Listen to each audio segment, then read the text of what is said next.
घर खेतों में बैठकर करोड़ों की डिजिटल डकैती डालने वाले अनपढ़ ठगों का कानपुर पुलिस ने पर्दाफाश कर दिया। ये ठग इतने शातिर थे कि तमिलनाडु से ठगी के गुण सीखकर गांव में कुटीर उद्योग की तरह कॉल सेंटर चलाया करते थे। और बताते चले आपको कि एनसीआरबी की रडार पर आने के बाद इस बड़े नेटवर्क का खुलासा हुआ। इस पूरी रिपोर्ट में देखिए।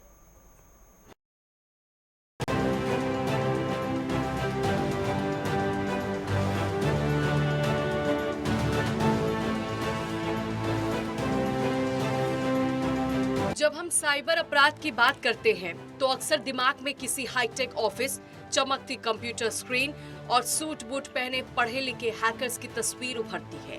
लेकिन उत्तर प्रदेश के कानपुर पुलिस ने हाल ही में जिस गिरोह का पर्दाफाश किया, उसने इस धारणा को पूरी तरह से बदल कर रख दिया। कानपुर के रेवना थाना क्षेत्र के एक गुमनाम गांव में साइबर ठगी किसी अत्याधुनिक लैब्स में नहीं बल्कि खेतों के बीच बने झोपड़ों और कच्चे मकानों की कुटीर उद्योग में चल रही थी। ये कहानी उन युवाओं की है जिन्होंने कमल पकड़ना तो नहीं सीखा, लेकिन देश की बैटिंग व्यवस्था की कमियों को पकड़कर करोड़ों की चपत लगा दी। इस पूरे खेल का पर्दाफाश तब हुआ जब दिल्ली में बैठे राष्ट्रीय अपराध रिकॉर्ड ब्यूरो के पोर्टल पर कानपुर का रेवना इलाका अचानक हॉटस्पॉट के रूप में चमकने लगा। मोबाइल टावर लोकेशन से देश के विभिन्न राज्यों तमिलनाडु, गुजरात, महाराष्ट्र, पंजाब हर मिनट सैकड़ों की तादाद में कॉल्स की जा रही थी। बता दें कि पुलिस के लिए ये पहेली बन गया। आमतौर पर इतनी बड़ी तादाद में कॉल ट्रैफिक किसी बड़ी कॉर्पोरेट कंपनी या कॉल सेंटर से ही संभव है, लेकिन जब पुलिस ने जमीन पर जाकर लोकेशन को भौतिक जांच की तो वहां कोई इमारत नहीं बल्कि लहलहाते खेत और छोटी छोटी ग्रामीण बस्तियां मिली। यहां से पुलिस के ऑपरेशन क्लीन की शुरुआत हुई। कानपुर में मिनी जामताड़ा, कानपुर के बड़े साइबर ठगी गिरोह का पर्दाफाश। गांव के खेतों से चलता है फ्रॉड नेटवर्क। 100-150 कॉल्स, रोज 1.5 लाख तक की कमाई। पुलिस ने 20 शातिर अपराधियों को गिरफ्तार किया। कम पढ़े लिखे ठगों ने करोड़ों की ठगी की। एनसीआरबी पोर्टल का हॉटस्पॉट चिन्हित किया गया। सरकारी योजनाओं के नाम पर देते थे झांसा। तमिलनाडु में सीखी थी साइबर की ठगी की बारीकियां। कार्रवाई रोकने के लिए महिलाओं को बनाते थे ढाल। सैकड़ों फर्जी सिम, एटीएम कार्ड हुए बरामद। मास्टरमाइंड शैलेंद्र समेत 17 आरोपी अभी भी फरार। पुलिस की सघन पूछताछ और जांच में गिरोह का जो इतिहास सामने आया वो किसी फिल्मी पटकथा से कम नहीं है। इस गिरोह के अधिकांश सदस्य मूल रूप से बेहद गरीब परिवार से थे। कुछ साल पहले ये लोग रोजगार की तलाश में तमिलनाडु गए थे, जहां से धागा और कपड़ा फैक्ट्रियों में सिर्फ 5 से 7 हजार रुपए की मासिक नौकरी करते थे। वहां काम करने के दौरान ये लोग दक्षिण भारत के कुछ शातिर साइबर अपराधियों के संपर्क में आए। वहां इन्होंने देखा कि कैसे सिर्फ एक फोन कॉल के जरिए महीनों की मजदूरी एक झटके में कमाई जा सकती है। शॉर्टकट से अमीर बनने की चाह ने इन्हें वापस कानपुर के गलियों में भेजा। मास्टरमाइंड शैलेंद्र ने गांव के उन बेरोजगार युवाओं को जोड़ा जो मुश्किल से 5वीं या 8वीं पास थे। जो युवक कल तक खेतों में मजदूरी के लिए तरसते थे, वो अब झाड़ियों में छिपकर डिजिटल डकैती डालने लगे। छापेमारी के दौरान पुलिस ने बरामदगी शुरू की तो सामानों की फेहरिस्त लंबी होती गई।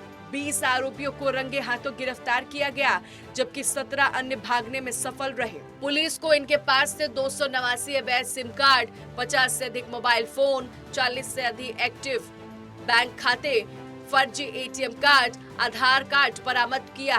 बता दें कि सबसे चौंकाने वाली बात यह है कि गिरफ्तार किए गए 20 आरोपियों में से एक भी हाई स्कूल पास नहीं है। कुछ तो ऐसे हैं जिन्हें अपना नाम तक ठीक से लिखना नहीं आता। बता दें कि अभी भी इस मामले के मास्टरमाइंड शैलेंद्र समेत 17 आरोपी फरार हैं। ये मामला एक बड़ा संकेत है। साइबर अपराध अब केवल बड़े शहरों तक सीमित नहीं रह गया बल्कि गांवों तक फैल चुका है। इंटरनेट, मोबाइल तकनीक तक पहुंची ये सुविधाएं बढ़ाई गई हैं, वहीं अपराधियों को भी नए अवसर दिए। ऐसे में जरूरी है कि लोग जागरूक रहें, किसी भी संदिग्ध गतिविधि की तुरंत सूचना पुलिस को दें।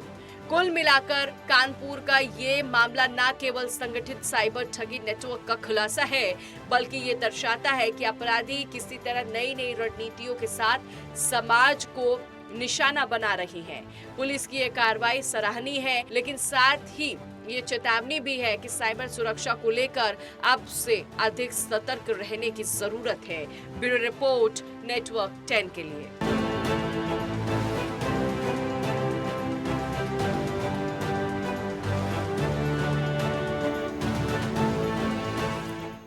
और चलिए इसी पूरे मामले पर ज्यादा जानकारी के लिए कानपुर से संवाददाता दीपक सिंह हमारे साथ जुड़ चुके हैं। दीपक, जिस तरह से इस ठगी की वारदात को अंजाम दिया जाता था, खेतों में ये साइबर ठग जो हैं वो इस वारदात को अंजाम देते थे, आखिर इसका खुलासा कैसे हुआ, किस तरह से कार्रवाई की गई?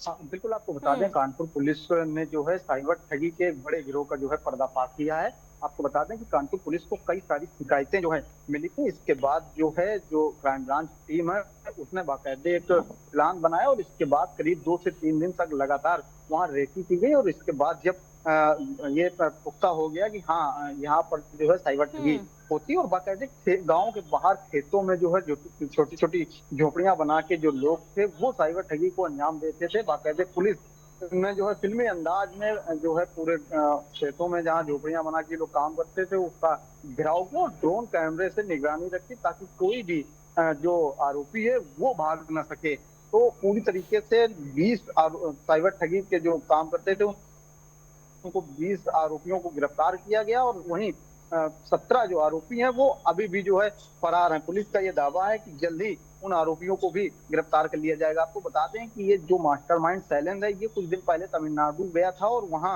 ये मजदूरी करता था। जब वहाँ मजदूरी करता था तो वहीं पर इसको कुछ लोग मिले और उन्हीं से इसने जो है साइबर ठगी का पूरा मामला समझा और जाना। इसके बाद ये गाँव वापस आता है और गाँव वापस आने के बाद 8वीं और 10वीं पास लोगों से ये मिलता है और उनको लालच देता है कि आपको ये करने पर पैसे मिलेंगे।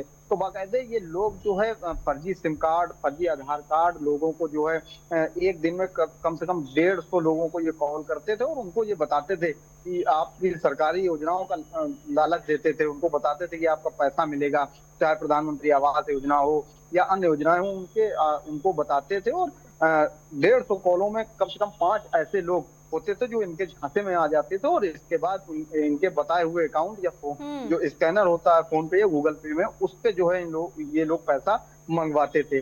पुलिस को शिकायत मिली, पुलिस ने एक बड़े नेटवर्क का जो है पर्दाफाश किया, 20 लोगों को गिरफ्तार किया और 17 लोग जो है वो अभी भी फरार है। पुलिस उनकी भी गिरफ्तारी करने के लिए जल्दबाज कर रही है, लेकिन पूरा मामला जो है वो रेवना थाना क्षेत्र में ये संचालित हो रहा था। और आप ये मानिए कि ये कानपुर का मिनी जामताड़ा कहा जाता था कि जहां 15 साल से लेकर 55 साल तक के व्यक्ति इस पूरे नेटवर्क में जो है शामिल थे और हिस्सा थे। किसको क्या काम करना होता है वो सब शैलेंद्र बताता था। और साथ ही साथ अगर कभी भी पुलिस जाती थी तो जो गांव की महिलाएं होती थी वो विरोध करती थी और यही कारण था कि ये लोग पिछले 4 सालों से ये अपना नेटवर्क चला रहे थे और बचते चले आ रहे थे। लेकिन इस बार पुलिस ने जो है ऐसा जाल बिछाया कि ये बच नहीं सके और 20 लोगों को गिरफ्तार किया गया और मास्टरमाइंड जो शैलेंद्र है वो भी गिरफ्तार हो चुका है और उसको भी पुलिस ने जेल भेज दिया है। पुलिस ने तमाम इनके पास फर्जी आधार कार्ड और सिम कार्ड, मोबाइल फोन बरामद किए गए हैं। तो एक बड़ा नेटवर्क जो साइबर ठगी का चलता था, जो लोगों की कमाई पर जो है निगाहें गाड़े बैठे होते थे और अपने पैसा जो है उनसे ले लेते थे और इसके बाद जी बिल्कुल दीपक, तो कहीं ना कहीं पुलिस की बड़ी सफलता के तौर पर भी इसे देखा जा रहा है, जिस तरह से 17 आरोपियों को इसके तहत गिरफ्तार किया गया है। और बताया ये भी जा रहा है कि जितने भी आरोपी है वो कोई भी हाई स्कूल पास तक नहीं है, उसके बाद भी इतने बड़े गैंग की तरह वो काम कर रहे थे और लोगों से ठगी कर रहे थे। इस पूरे मामले में जो जानकारी निकलकर सामने आई है, कितने लोगों को अभी गिरफ्तार कर लिया गया और कितने अभी फरार चल रहे हैं? बिल्कुल, जैसे हमने आपको बताया कि मास्टरमाइंड समेत 20 लोग गिरफ्तार किए गए हैं। पूरे गैंग का मास्टरमाइंड शैलेंद्र था, उसको भी गिरफ्तार किया गया। गिरफ्तारी 20 हुई है और 17 आरोपी अभी भी फरार हैं। पुलिस की कई टीमें 17 आरोपी जो फरार हैं उनकी धरपकड़ के लिए लगी हुई हैं और पुलिस का दावा है कि उनको भी जल्द गिरफ्तार कर लिया जाएगा। दीपक, ये जो आरोपी हैं वो लोगों को किस तरह से अपने झांसे में लिया करते थे, जिसके बाद ठगी की वारदात को अंजाम ये दिया करते थे और लोग क्या बड़ी आसानी से इनके झांसे में आ भी जाते थे? बिल्कुल, जैसा मैंने बताया कि इन लोगों का काम होता था, हम्म। इतने लोग इस गैंग में शामिल थे और इन लोगों का केवल एक ही काम होता था कि एक व्यक्ति 150 कॉलें यानी 150 लोगों को फ़ोन करते थे नंबरों पे और उन 150 लोगों में कम से कम 5 ऐसे लोग होते थे जो इनके झांसे में आ जाते थे। क्योंकि ये लोग बताते थे कि सरकारी योजना का लाभ जो है आपको मिल रहा है, हम्म। आपको आधार कार्ड अपना देना है और 1100 रुपए फीस देनी है। तो इस तरीके से लोगों को बताते थे और जितने भी लोग थे ये सब इनका यही काम होता था कि 150 लोगों को कॉल करते तो उन 150 में करीब 5 लोग ऐसे होते थे जो झांसे में आ जाते थे। आप ये मान लीजिए कि अगर एक व्यक्ति 1100 रुपए देता है और कई सारे व्यक्ति फंसते हम्म। हैं तो करीबन इनकी कमाई जो रोज की थी वो 1.5 से 2 लाख रुपए की रोजाना की इन लोगों की कमाई थी। अभी तक जो ये नेटवर्क जब ये पकड़ा गया तो अभी तक जो इन लोगों ने साइबर ठगी को अंजाम दिया वो कम से कम 1.5 करोड़ से ऊपर की इन लोगों ने ठगी का को अंजाम दे चुके हैं और 17 आरोपी जो फरार हैं उनकी भी गिरफ्तारी करने के लिए पुलिस जो है टीमें लगाई हैं। जल्दी गिरफ्तारी होगी लेकिन जिस तरीके के जमीन जो है जामताड़ा जो था मिनी जामताड़ा उसको कहीं ना कहीं पुलिस ने जो है उसका पर्दाफाश किया है। जी बिल्कुल, जिस तरह से पुलिस ने दीपक कार्रवाई की है इस पूरे मामले के तहत आरोपियों को गिरफ्तार तो कर लिया गया, लेकिन बड़ा सवाल ये भी है कि तमिलनाडु से ठगी की वारदात को ये सीख कर आते थे, साइबर फ्रॉड कैसे किया जाता था, क्या ये सिर्फ यूपी तक ही सीमित थे या देश के अलग अलग राज्यों में इनका नेटवर्क जो है वो सक्रिय है? देखिए इस मामले में जब पुलिस आयुक्त ने बाकायदे एक प्रेस वार्ता की और उसमें उन्होंने बताया उसमें कई चीजें उन्होंने बताया और उन्होंने कहा हम्म। कि जो लोग पकड़े गए हैं उनकी रिमांड ली जाएगी बल्कि उनसे पूछताछ भी होगी और पता लगाया जाएगा कि इनके तार उत्तर प्रदेश सहित और किन किन राज्यों में जुड़े हुए हैं और कितने लोग शामिल हैं। लेकिन जो मास्टरमाइंड था सैलन वो तमिलनाडु गया था और मजदूरी करने गया था। आप समझिए कोई व्यक्ति अगर मजदूरी करता है 8-10 घंटे तो उसको मुश्किल से आजकल 4 से 500 या 600 रुपए मिलते हैं, इससे ज्यादा नहीं मिलते हैं। लेकिन जब उसने ये पूरी ठगी का मामला सीखा और इसके बाद गांव आया और जब उस व्यक्ति को एक दिन में जो है 1 से 1.5 लाख रुपए का प्रॉफिट हो रहा तो आप समझ सकते हैं कि किस तरीके से इसने अपनी टीम पूरी बनाई और गांव के तमाम वो युवा और महिलाओं को और जो बुजुर्ग थे उनको शामिल किया, पूरे गैंग में शामिल किया और 20 लोग ऐसे थे जो शामिल थे और उनकी गिरफ्तारी हुई। जबकि उसी गांव के 17 लोग अभी और भी हैं। तो एक तरीके से जो साइलेंट मास्टरमाइंड था वो पूरे गांव को जो है